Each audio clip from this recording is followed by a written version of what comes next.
did you submit? Essentially, did you destroy? You destroyed the economic viability of drilling in the ocean.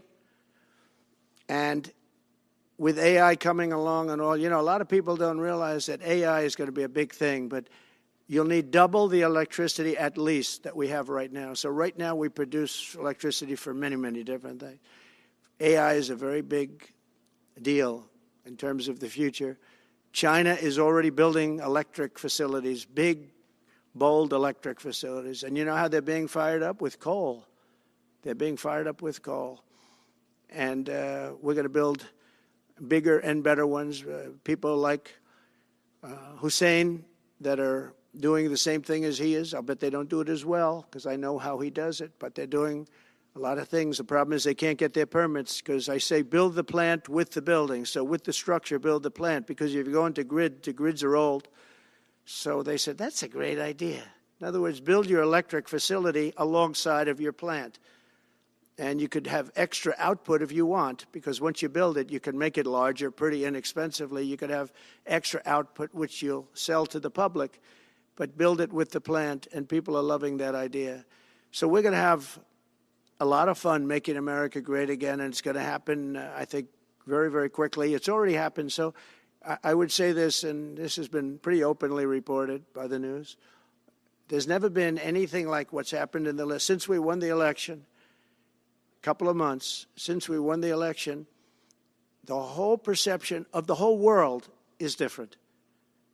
People from other countries have called me. They said, thank you. Thank you. The perception of the whole world is different. We're going to have to settle some big problems that are going on right now. We're going to have to settle up with Russia, Ukraine. That's a disaster. I look at numbers every week, the number of people being killed in that war. People don't know, mostly soldiers now. But the towns have been obliterated. This was a Biden fiasco that that should have never happened. If we had a real president, if we had a president that knew what he was doing, Russia would have never, ever gone in. But they did go in, and we have a mess. The cities are all blown up. The people have largely left. And the soldiers are killing each other at levels that haven't been seen since the Second World War. So we'll have to get that one straightened out, too. That's a tough one. Much tougher than it would have been before it started, I can tell you that. A deal could have been made just by an average deal maker. Deal could have been made on that. So thank you all for coming. We'll take a couple of questions. Yeah.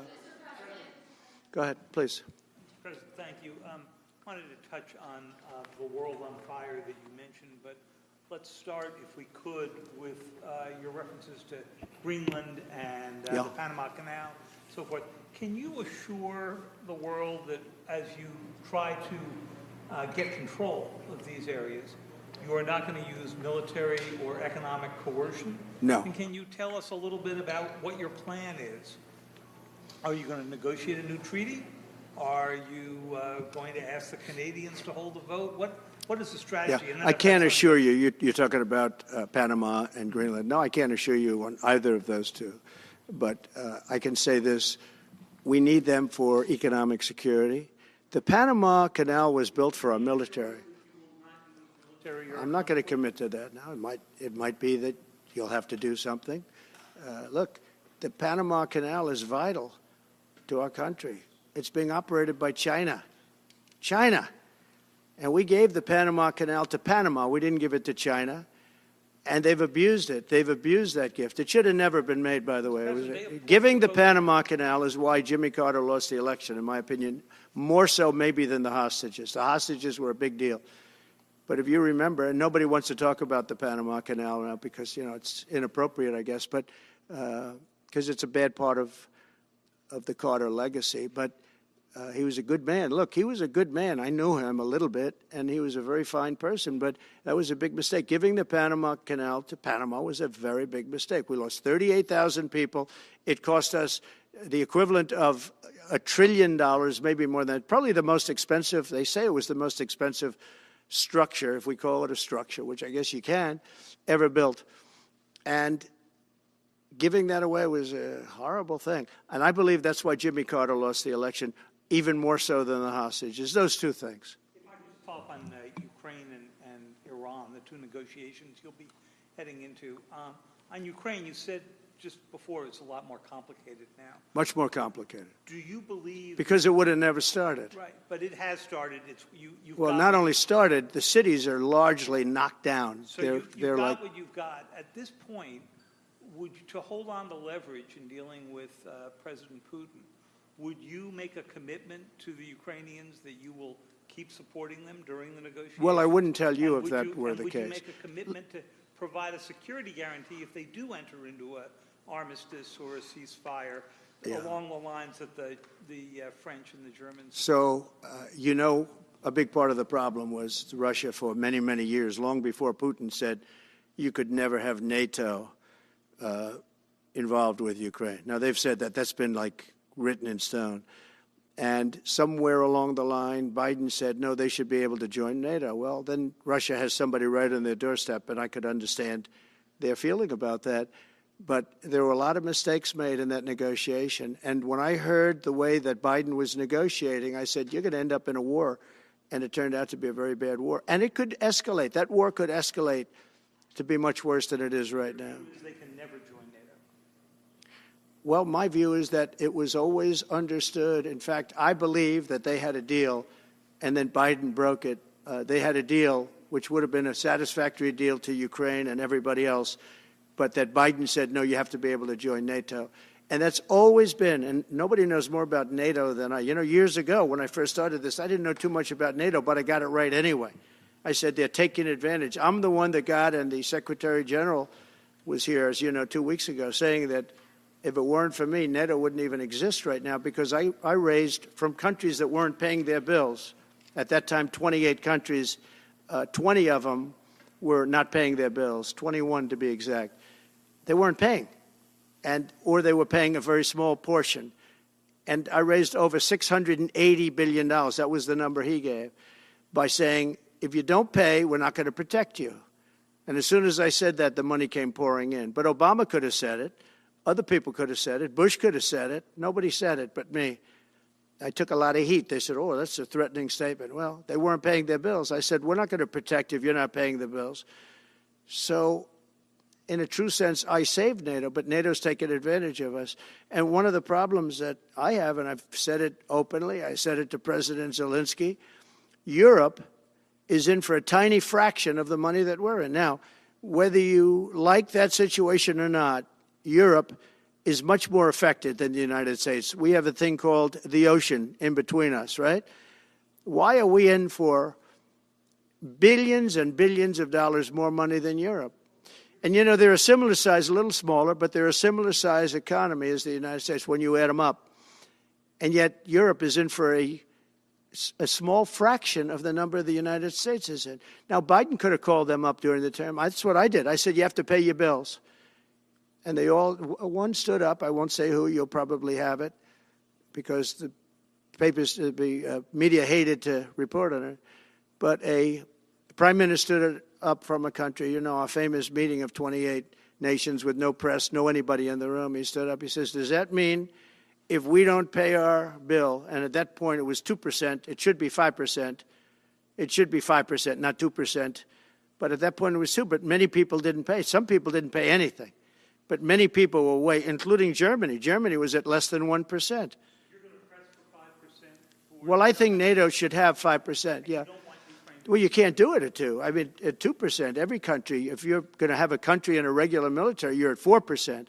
I think they should be, they're in dangerous territory. I think it should be, they can all afford it, but they should be at 5%, not 2%. I'm the one that got them to pay 2%. But a gentleman stood up, a prime minister stood up, and he said to me, sir, could I ask you a question? You're saying we have to pay our bills. If we don't pay our bills, will the United States protect us from Russia? I said, if you don't pay, you mean you're delinquent? He said, yes. He said, if you're delinquent, we will not protect you. I took a lot of heat. Although it was somewhat closed door, I took a lot of heat from the media. And you know what happened? The money started pouring in.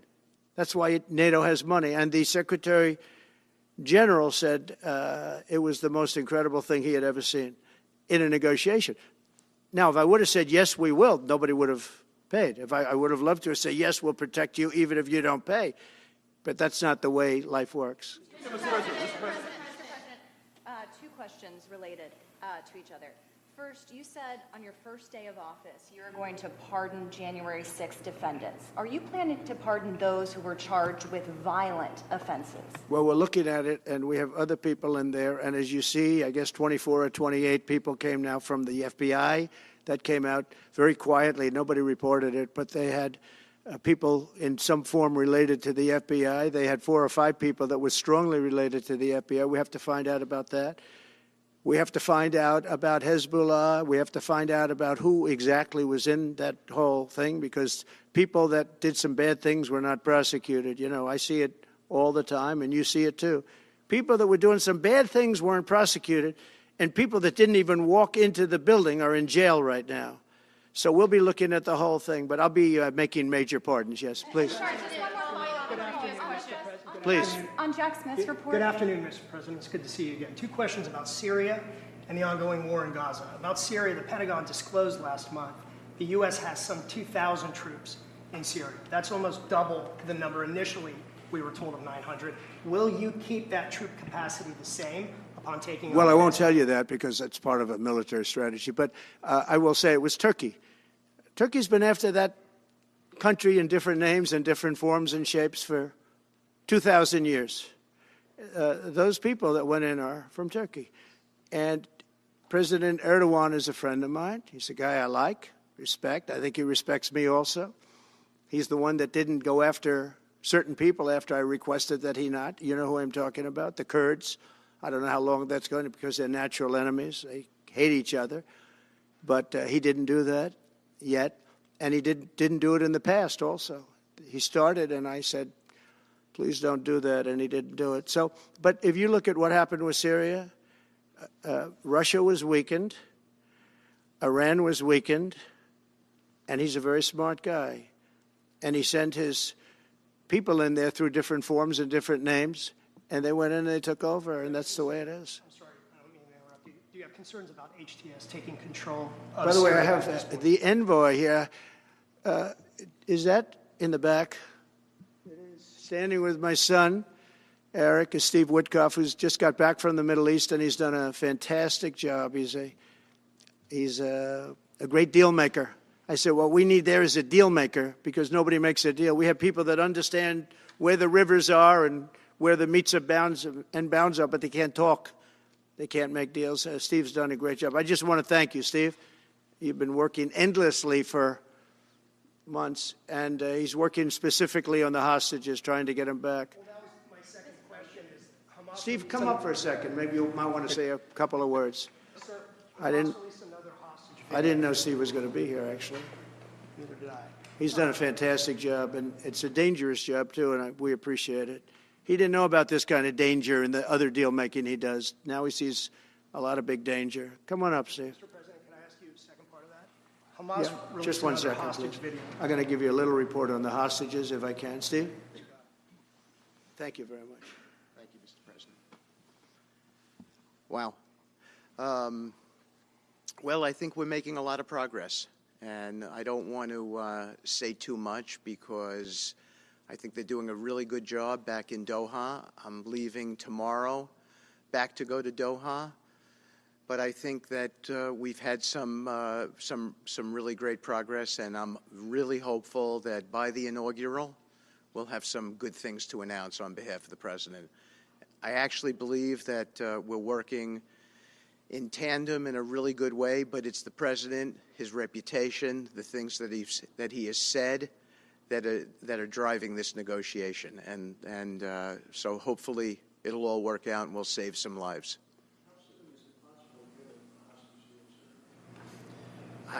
I believe we've been on the verge of it. I don't want to discuss sort of what's delayed it. There's no point to be negative in any way. But I think it's the President, his stature, what he said he expects, the red lines he's put out there, that's driving this negotiation. I'm going back probably either this evening or tomorrow night. Are you confident there'll be a deal before January 20th, or is that something that's likely to happen? If there's a deal even at all, and we've been hearing this now for the better part of... I know. since October I would say... They better be. Right. I would say that the President is exasperated. I don't want to talk for him, but look, I don't know anyone who delegates better than President Trump. He gives us a lot of authority to speak on his behalf, and he exhorts us to speak emphatically. And emphatically means you better do this, because the alternative. Do you think they're waiting for President Trump to take office? No, I think they heard him loud and clear. Better get done by the inaugural. But when you say all hell will be Before I paid, take that all hell must be paid if they don't release the You know what that hostages. means, don't you? Well- Do I have to define it for you? Look, all No, I know hell you're not will gonna break out. telegraph If what- those hostages aren't back, I don't want to hurt your negotiation. If they're not back by the time I get into office, all hell will break out in the Middle East. Can you elaborate? And it will not be good for Hamas, and it will not be good, frankly, for anyone. All hell will break out. I don't have to say anymore, but that's what it is. And they should have given them back a long time. They should have never taken them. There should have never been the attack of October 7th. People forget that. But there was, and many people are killed. They're no longer hostages. I have people from Israel and others calling, begging me to get, we had also people there from the United States, just so you know. They're holding some so-called hostages from the U.S. But I've had mothers come to me and fathers crying, can I get the body of their son back? Can I get the body of their daughter back? That beautiful girl where they threw her in the car, pulled her by her ponytail and threw her in the car like she was a sack of potatoes. I said, what happened to her? Sir, she's dead. Like a 19, 20-year-old beautiful girl. And the way they treated her. And I just say it this very simply. Steve's got a job to do. He's a great guy, great negotiator, great person. They respect him over there already. It's what we needed over there. We have people that know everything about the Middle East, but they can't speak properly. They don't know. He's a great negotiator. That's what I needed. I could have sent that gentleman right over there, Hussein. He's a great negotiator. There are people, they're rare. Great negotiators are very rare, like a great surgeon. But we have the right person. But I tell this, I don't want to hurt the negotiation.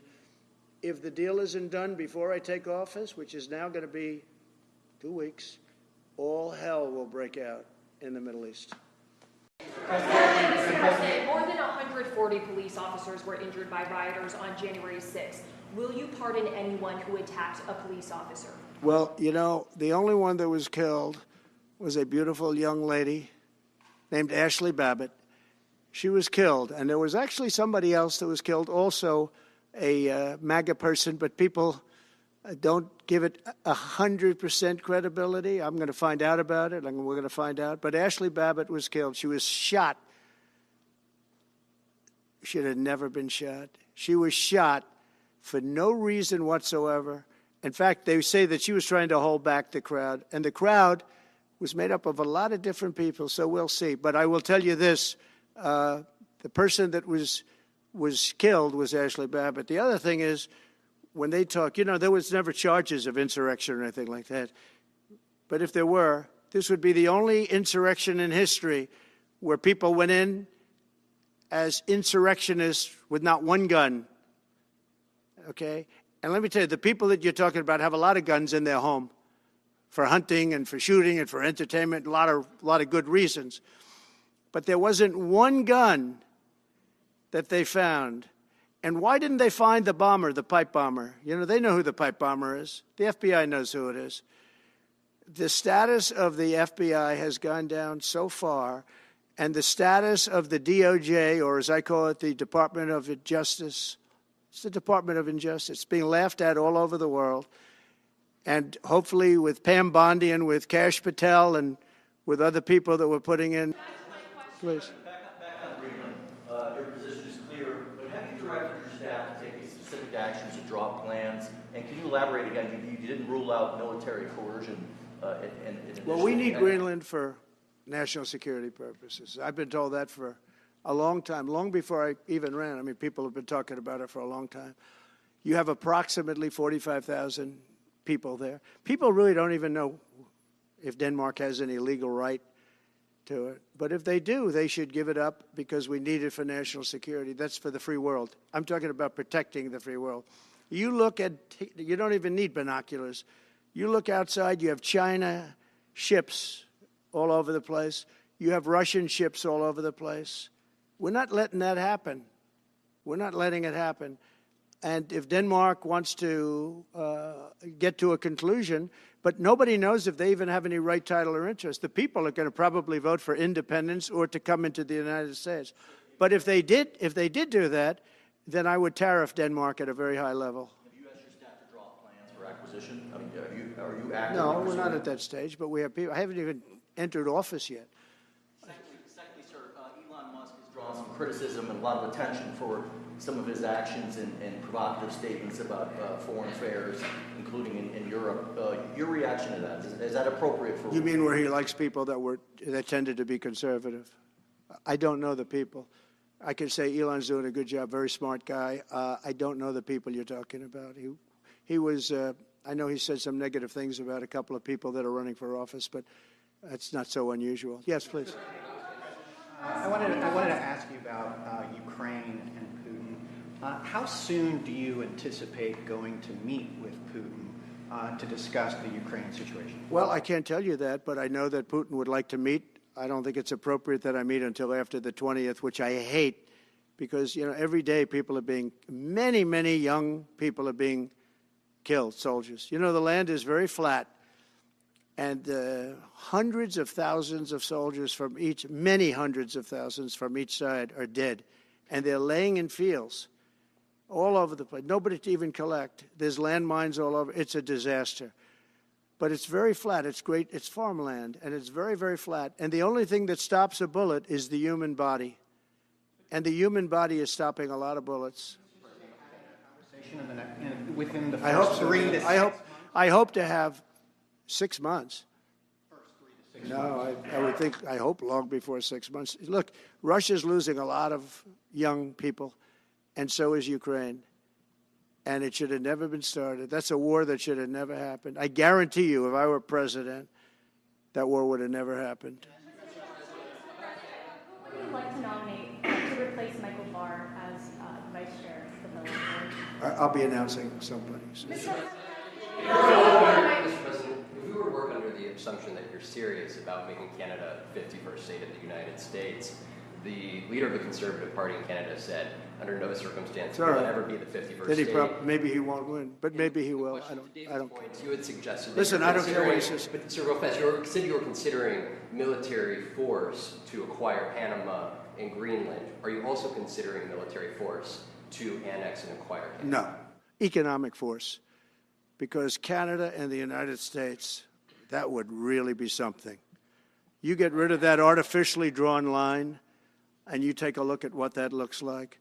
And it would also be much better for national security. Don't forget, we basically protect Canada. But here's the problem with Canada. So many friends up there. I love the Canadian people. They're great. But we're spending hundreds of billions a year to protect it. We're spending hundreds of billions a year to take care of Canada. We lose in trade deficits. We're losing massive. We don't need their cars. You know, they make 20% of our cars. We don't need that. I'd rather make them in Detroit. We don't need the cars. We don't need their lumber. We have massive fields of lumber. We don't need their lumber. We have to unrestrict them because stupid people put, you know, restrictions on, but I can do that with an executive order. We don't need anything they have. We don't need their dairy products. We have more than they have. We don't need anything. So why are we losing $200 billion a year and more to protect Canada? And I said that to, as I called him, Governor Trudeau. I said, listen, what would happen if we didn't subsidize you, if we didn't, because we give them a lot of money. We help them. As an example, we're buying icebreakers, and Canada wants to join us in the buying of icebreakers. I said, you know, we don't really want to have a partner in the buying of icebreakers. We don't need a partner. But no right. Nope, no right. Here's what we have. We have a right not to help them with their financial difficulties because we owe $36 trillion too. We're going to start knocking it out pretty fast, but we're going to be able to do it because of energy and other things. But no right. No right.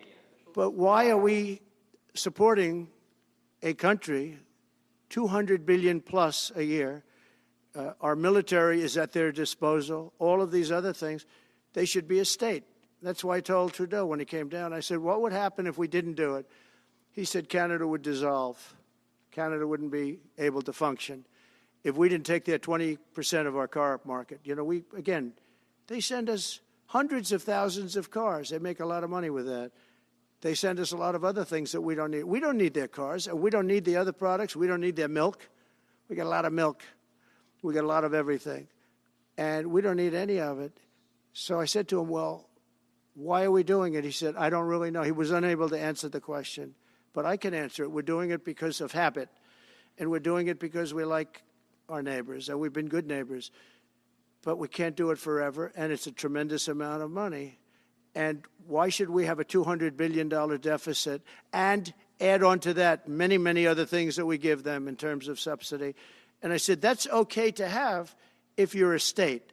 But if you're another country, we don't want to have it. We're not going to have it with European Union either. European Union, we have a trade deficit of $350 billion. They don't take our cars. They don't take our farm product. They don't take anything. And so we're not going to have it with them either.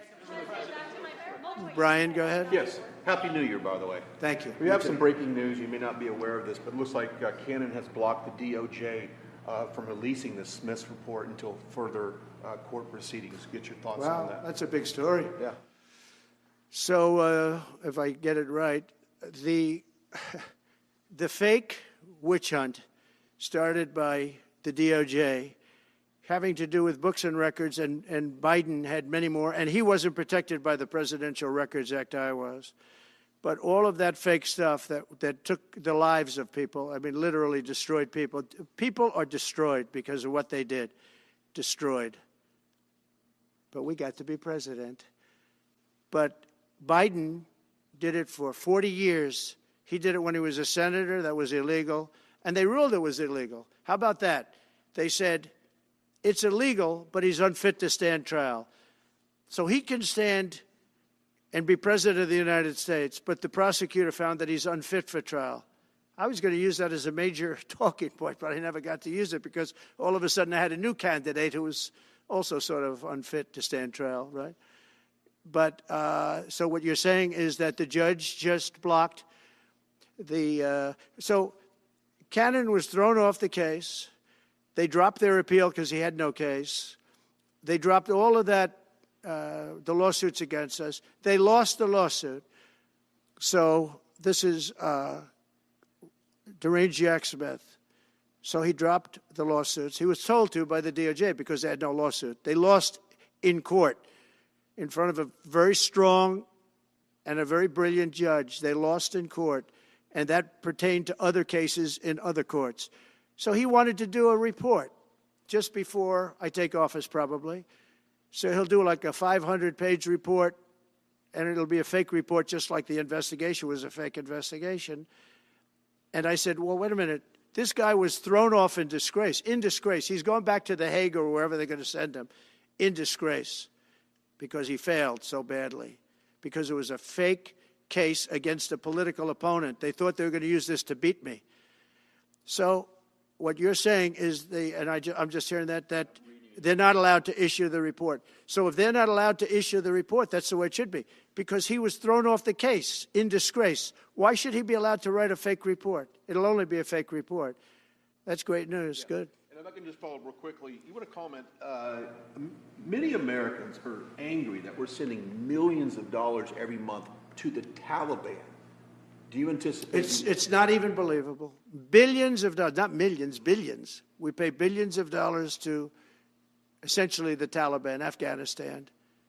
And that's given by Biden. That's the same man that took away $50 to $60 trillion worth of value from the United States. Think of it. Probably our most valuable asset. Took away our most valuable asset. This can't be allowed to happen. We are now a nation of common sense. When he does that, 625 million acres, this can't be allowed to happen. Thank you for the information. Yes, sir.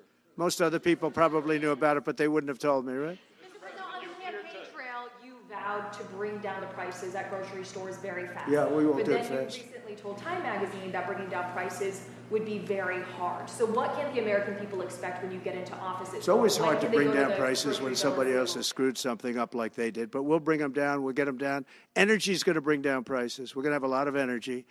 And energy is what brought it up. Energy and their bad spending is what brought it up, and energy is going to bring it down. We're going to have prices down. I think you're going to see some pretty drastic price reductions. As an example, food, bacon, ham, apples, everything has gone through the roof. It's one of the reasons I won. So as you know, I said it, inflation was one of the reasons I won, but I think the biggest reason I won was the fact that they are allowing prisoners to come into our country. They released their prisoners, their murderers. Thousands of murderers are now walking around the streets of our cities and farmland all over. Murders, people that have killed. Many, 32% have killed more than one person. They released them from their jails, their prisons, and their mental institutions and insane asylums into our country. I believe that's the reason we got such a large vote. All right, maybe one or two more questions. Yeah, please, go ahead. Go ahead, you go. So can you, President Carter is laying in state today in Washington. You had some harsh words for him about the Panama Canal. Is there any disconnect there? Do you feel a little bit bad about doing that on this day? No, I liked him as a man. I disagreed with his policy. So, hey, he thought giving away the Panama Canal was a good thing. I think it cost him the election. That and the hostages. I actually think that was a bigger factor because that's a deal that just should not have been made. But, again, this was a question that was asked of me. I didn't bring it up. I didn't want to bring up the Panama Canal because of Jimmy Carter's death. But people don't bring it up. But, you know, you and other people have asked me about it. No, it's a deal that I was very strongly against. I was a young guy when this took place. But just why would we spend all of that money, lose 38,000 people to malaria, the mosquito? They were dying. It was horrible what was happening. They paid them 4 times more than they would make in the United States. But they knew they were going to go over there and die. And they died in the jungles of malaria. There was nothing we could do to stop it. 38,000. And then we gave it away for $1. Without getting your agenda through Congress, you appeared to open the door in your radio interview yesterday for a 2-bill approach. Is it still your preference for one big, beautiful bill, as you have said? Well, I like one big, beautiful bill, and I always have, I always will. But if 2 is more certain, it does go a little bit quicker because you can do the immigration stuff early. Now, you have to understand, for immigration and for the wall, we won the case on the wall. You know, they tried to sell the wall for 5 cents on the dollar, by the way. In other words, double what we paid for it. So they were going to buy it from this guy for 5 cents on the dollar. They were making deals. Unfortunately, we had a very smart judge that stopped it cold. I think he called for an investigation, too, and he should. But think of it. They were selling the wall that was exactly the wall that the Border Patrol wanted. That was designed by them. Steel, concrete, rebar, exactly as they want. Very, very heavy steel, very powerful steel, hard to cut. Very, very heavy 7,000-pound concrete, which is a very strong concrete. Everything was top of the line. Very expensive. Would be double what we paid for it then, 6 years ago.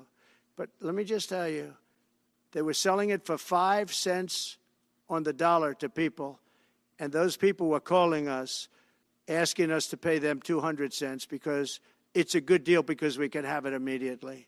And you know what immediately is? Just leave it in place. No, the papers haven't written that, though. That deal is like all the other things that these people do. These people either hate our country or they're very stupid. And I don't believe they're stupid because nobody can cheat on elections like they cheat and be stupid. They either hate our country or they're stupid. So remember what I said because nobody wants to report it. They were selling the wall for 5 cents on the dollar and trying to resell it back to us for 200 cents or less, but for 200 cents on the dollar. That's a nice return. They announced that it will stop putting fact checks on posts on its website.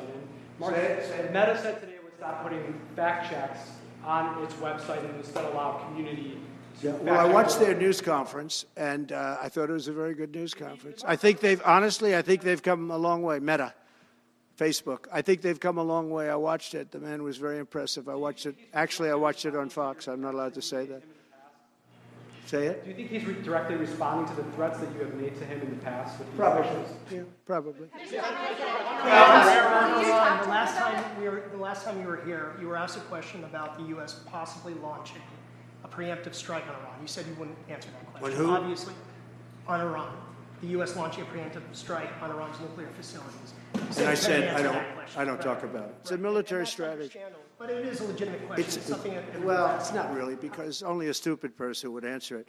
Look, it's a military strategy, and I'm not answering your questions on military strategy. All right, one more. Brian, go ahead. Brian. Could you give us a preview of what you might be talking to leaders of Congress who are expected to come here in the next couple of days? And you've got a very supportive Congress behind you. Yeah, they're great. So we have a wonderful Republican Congress. We have a leader that I have a lot of confidence in. I think he's going to be hopefully a great leader, a great speaker.